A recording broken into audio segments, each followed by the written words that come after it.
বন্ধুরা, আজকের এই ভিডিওতে আমরা এমন একটি দেশ সম্পর্কে আলোচনা করতে চলেছি যে দেশে কোনো বিদেশি পতাকা ওড়ানো সম্পূর্ণ বেআইনি, যে দেশের রাজধানীকে 7বার ধ্বংস করা হয়েছে, কিন্তু তারা সেটিকে আরও সুন্দরভাবে নতুন করে পুনর্গঠন করেছে।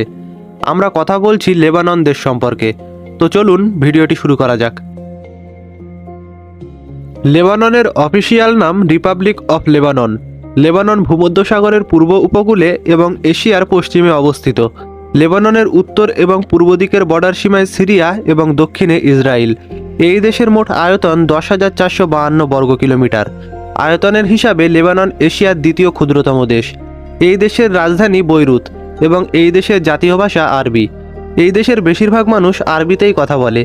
লেবাননের জনসংখ্যা 54 লক্ষের কাছাকাছি। এই জনসংখ্যার 96% মানুষ শহরে বসবাস করে। লেবাননের 70% মানুষ মুসলিম ধর্ম অনুসারী এবং 30% মানুষ খ্রিস্টান। লেবাননকে প্রথমে পার্সিয়ান, গ্রিক, রোমান এবং অটোমান তুর্কিরা শাসন করে। অটোমান সাম্রাজ্যের হাত থেকে লেবানন ফ্রান্সের কন্ট্রোলে চলে যায়। তারপর 1945 সালে লেবানন ফ্রান্সের দখলদারিত্ব থেকে স্বাধীনতা লাভ করে, কিন্তু এরপর লেবাননে ভয়ঙ্কর গৃহযুদ্ধ শুরু হয়। এই গৃহযুদ্ধে অগুন্তি মানুষ প্রাণ হারায় এবং বহু মানুষ বাস্তুচ্যুত হয়। এছাড়াও 2006 সালে লেবানন আরেকটি ভয়ঙ্কর সময়ের সাক্ষী হয়, যখন লেবানন ও ইসরায়েলের মধ্যে যুদ্ধ বাধে।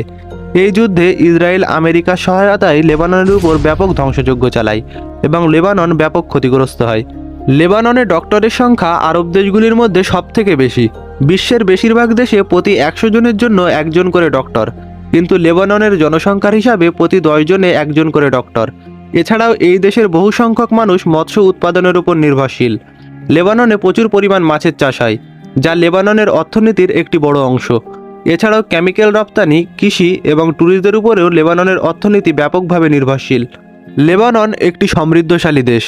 লেবাননের বর্তমান জিডিপি 20.99 বিলিয়ন ইউএস ডলার, যা 2025 সালে 24.66 বিলিয়ন হবে বলে অনুমান করা হচ্ছে।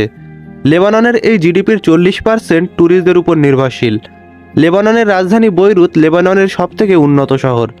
2014 সালে বৈরুত ফ্রান্সের রাজধানী প্যারিসকে পিছনে ফেলে বিশ্বের সবচেয়ে বেশি পরিদর্শন করা শহরের মর্যাদা পেয়েছিল। এই শহরটি বর্তমানে সৌন্দর্যপূর্ণ হলেও একসময় এই শহরটিতে ধ্বংসস্তূপের পাহাড় ছিল।